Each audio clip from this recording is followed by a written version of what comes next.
মায়ের কাছে এবং পীর বাবার কাছে যায়, কিন্তু সে অন্য রোজা কবিরাজে আমার নাম নিয়ে করে বাড়ির লোক এবং তারই বাড়ি আমাকে কিসের জন্য সন্দেহটা করে, তার এই ভক্তটার উপরে নির্ভর করে।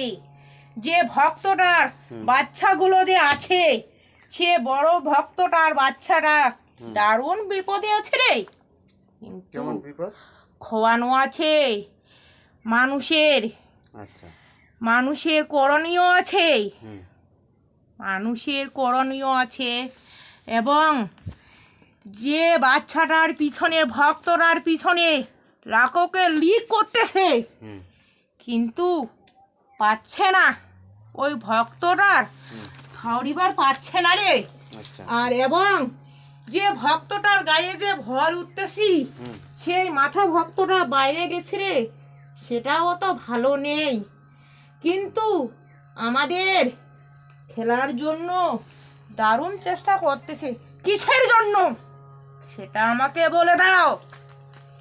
ওটা তো দেখিবার জন্য হলো পূজাটা বসা হয়েছে, কিসের জন্য করেছে বা কি উদ্দেশ্য উমার, ঠিক আছে, কায় করেছে, কি কি করিছে, সব কিছু জানিবার জন্যই কিন্তু এটা। আর ওইটা মেলা আর ঢুকিব ঢুক, না ঢুকিস বাদ দে, করে দেখিনি। ওই ভক্তটা বাড়ির কিছু লোকও আছে, ওই বাড়ির লোকগুলা দারুণ করেছে রে। মাসের পর মাস ওঝা কবিরাজ ওঝা করে কেন না বাড়ি থেকে, এবং নিজেই ওরা ওঝা কবিরাজ আনেছে রে। ওই ভক্তটা ওঝা মানে বাইরের থেকেও আনেছে, বাইরের থেকেও আনেছে এবং নিজেও করেছে, এবং নিজেও। অমাবস্যা পূর্ণিমা মাসের শেষ, তবুও যায় রে ওই ভক্তটা ওই রোজারাতে। আচ্ছা, বাড়ির ঠাকুরগুলো কি সবগুলো ঠিক আছে না নাই? না রে, একটা ঠাকুরও ঠিক নেই না। কিন্তু আমি এখন কি করব, আমাকে চতুর্দিকে বন করানো আছে। এবং যে ভক্তটা মায়ের থান যায়, ওই ভক্তটা মায়ের থান যায় দারুণ রে কুৎসিত ভাষা করে রে, যে আমি যে হিন্দু, আমাকে হিন্দু বলে না রে, মায়ের থান যায়া বলে কি তুমি কি মুসলমান, তোমাকে কেউ সন্ধ্যাবাতি করে না রে। কিন্তু যে ভক্তটার গায়ে আমি ভর উঠতেছি, ওই ভক্তটাকে বিশ্বাস বলতে একটা কিচ্ছু নেই। মায়ের থান তো দূরের কথা, কিছুই বলে না রে। আর মা কিন্তু পূজা নেওয়ার জন্য উপস্থিত। আচ্ছা আচ্ছা আচ্ছা, তোমার কিছু মানিসে এরকম কিছু শোনা গেলে, সেটা হলো এটা দিলে চলিবে না তোমার থানত দিবার লাগবে? ওইটা রে বাড়িতে দিব রে, ওইটা বাড়িতে মনে হয় দুধ কলো মানা আছে। আচ্ছা আচ্ছা, এটাই আমাদের মনে পড়তেছে। বাড়িতে দুধ কলোটা দিবে না? আর টাইমটা কোন টাইমে দিলে ভালো হবে? সকাল, দুপুর, রাতে? এখন তো মা তো ওঠানো আছে রে, বাড়িতে মন্দির দেওয়া হচ্ছে। যখন মায়ের মন্দির থাকবে, যখন মায়ের মন্দির উপস্থিত হবে রে, তখনই যদি বলে ওই ভক্ত যে তোমার মানসিটা এখন আমি উজ্জ্বল করে মাকে পরিপূর্ণ করে মন্দিরে ঢুকাবো, যদি মনে করো এইখানে দাও তবে দিব রে। যদি না বলে আমি দিব না। আমার যতদিন মন ইচ্ছা পরিপূর্ণ না হবে, ততদিন আমি মাকে কোনোদিন করব না সন্তুষ্ট। আর একটাই আমাদের অনুরোধ, যখন আমি এখান থেকে অন্য কোথাও দূরে যাব, তবুও মার থান আগে দিব, ওখান থেকে মায়ের পুজো করব। আর যখন আমি এখানেই থাকি, মায়ের পুজো আমি করব না। কেন জানো? ওরা আমাকে না বিশ্বাসঘাতকতা দারুণ করতেছে, আর আমার পিছনে দারুণ শেষা? লেগে আছে। এই যা তোরে ইয়া জামাই নগদ কোনাকে আর আর ভক্তলা যা, তুই ওটা ডাক দিস তো, যা। ভক্তলা ফেলার জন্য শেষা? সেই করতেছে রে।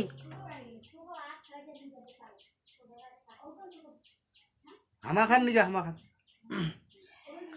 আর হুম, যে ভক্তটার গায়ে ভর উঠতেছি না, হুম। ওর ভক্তটা দারুণ বিপদে। ওর ভক্তটার ঘর থেকে বহু কিছু জিনিস হুম। হারাচ্ছি রে। তালা লাগিয়ে দিয়েও তবুও তালা খসার চেষ্টা করতেছি। এই 2-1 বছর আগে ওই ভক্তটার অনেকগুলো ক্ষতি হয়ে গেছে। আচ্ছা, একটা বিষয়, যেটা তোমার কি মনে বিশ্বাস আছে মোর এটা থেকে ভালো হওয়ার পরে তোমার এই ভক্তটা?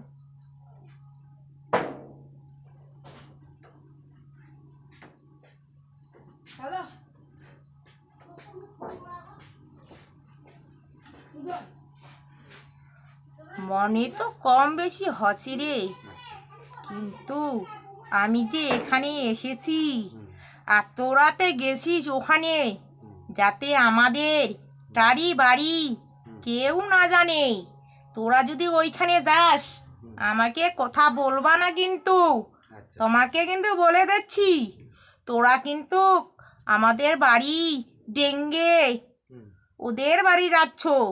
আগে ওরা কিন্তু আমাকে খুব ভালোবাসে, এখন কিন্তু বাসে না। কেন জানো? কেন?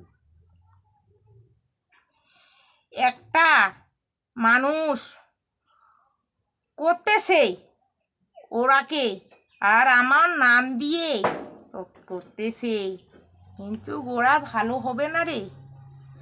যতই করুক আমাদের ফেলার চেষ্টা, তবুও পারবে না রে। আমি মাঝে মাঝে মনসা আমাকে জাগ্রত করে অমাবস্যা পূর্ণিমায়, কিন্তু আমি ঢুকতে পারি না তো। মন করে ঢুকবো? আমি শিবযাত্রীর সময়ে শিবযাত্রী এই ভক্তগুলাক নিয়ে আসতেছি। যখনই আমি শিবের মন্দিরে ঢুকি, আমার শরীরে জাগ্রত করে যে ভক্ত তোর বাড়িতে বিপদ হচ্ছে, কিছু না কিছু রেখে আসছিস রে বিছনার তলে। কিন্তু সেটাই আমাদের হয়ে গেল রে। আমাদের পয়সা অনেক হারিয়ে গেছি রে। ওটাই এখন আমার পাওয়ার জন্য যে ভক্তটা নিয়ে গেছে, ওই ভক্ত কার্ডটাকে আনি দিতে পারবা? সত্যি করে বলো। চেষ্টা তো প্রত্যেকটাই না করা হবে, মুই তো কাহাকে গ্যারান্টি দেও না, ঠিক আছে? সেটা হবে। গ্যারান্টি না রে ভক্ত, আমি যেটা বলতেছি আমার ক্ষতি করতেছে, কিন্তু তারপর আজকে আজকে একটার পর একটা আমি কি ঘরের মধ্যে কিছু লুকাতে পারবো না রে? অবশ্যই, বলো। অবশ্যই পারিবেন। তাহলে কেন এত ক্ষতি হচ্ছে? এ ক্ষতির হলো ক্ষতিপূরণটা আমাকে দিতে হবে, সেটা পারবি কি না বলো, তাড়াতাড়ি বলো। এটা সময়ের সাথে সাথে সবকিছুই বুঝি পারিবেন, ঠিক আছে? কিন্তু তোমাকে আমি সময় দিলাম 1 মাসের মধ্যে। যে ভক্তটা আমাদের ক্ষতি করতে চাচ্ছে, সেই ভক্তটা ওরা কিন্তু আমাদের বাড়ি এসে আমাকে পা হাত ধরে মাপ চাইতে হবে। কিন্তু যেগুলো আমাদের ক্ষতি করতেছে সেগুলো আমাকে পূরণ করতেই হবে। আচ্ছা আচ্ছা, ঠিক আছে। পারবি কি না বলো। অবশ্যই হবে, অবশ্যই হবে, কিন্তু আমি যেটা বলতেছি সেটা সত্যি করে বলো, কাউকে যেন না বলো। আমাকে যদি দেখা পাও ঘাটায় পথে, তবুও কিন্তু কথা বলতে পারবা না। যখন আমি এইখানে আসবো তখন কিন্তু আমাকে কথা বলবা। আমি কিন্তু সাবধান করে বলে দিচ্ছি। একটা কিন্তু আমাদের বাড়িতে ক্ষতি হয়ে গেছে, কিন্তু আমাদের বাড়ির ভক্ত, হুম, সে ভক্তটা কিন্তু গর্ভবতী ছিল রে, কিন্তু আমার জন্য হসপিটাল নিয়ে গেছে, আমি কিন্তু জাগ্রত করে দিছি। সেটা ভালো হওয়ার পর বহু রূপে আসতেছে, সেটা কিন্তু ওই ভক্তটার উপর দারুণ চাপ পড়তেছে। জানি না কি হয় আমার, সেটা আমি বলতে পারবো না, জানো তো। ঠিক আছে, কিন্তু কও। উয়াই মায়া দেবীর মতো আসে, আর মায়া দেবীও নয়, তবুও করোনা ছিল। এখন বলতেছি শুনো, ও গেছে পীর বাবার কাছে। এখন পীরের আশীর্বাদের জন্য শিবের আশীর্বাদ নিয়েছে, দুইজনে এখন ফাট করতেছিল। তো তবুও বাড়ির লোককে সন্দেহবাজি বেশি করতেছে রে। বাড়ির লোককে বলতেছে যে তুমি করণ করে ওই বাচ্চাটাকে নষ্ট করে দিয়েছো, কিসের জন্য বলো? আচ্ছা আচ্ছা, বাড়ির উপর সন্দেহটা বেশি তো। বাড়ির সন্দেহটা কিসের জন্য? যে ভক্তটা, এটা সন্দেহটার মূল কারণ হলো যে মানুষের যে করণটা আছে, এটার কারণে হলো সন্দেহটা আছে। আমার নাম দিয়ে কে করতেছে বলো আমাকে। ওটা প্রত্যেকটাই বাইর হবে, এক এক করে দেখি, ঠিক আছে? কেবল তো সূচনা করা হল, ঠিক আছে? তবু এখন আমাক যাইতে দে, আমি কি এরকম করে থাকবো ঠিক বলো? ঠিক আছে, তোমরা যাও।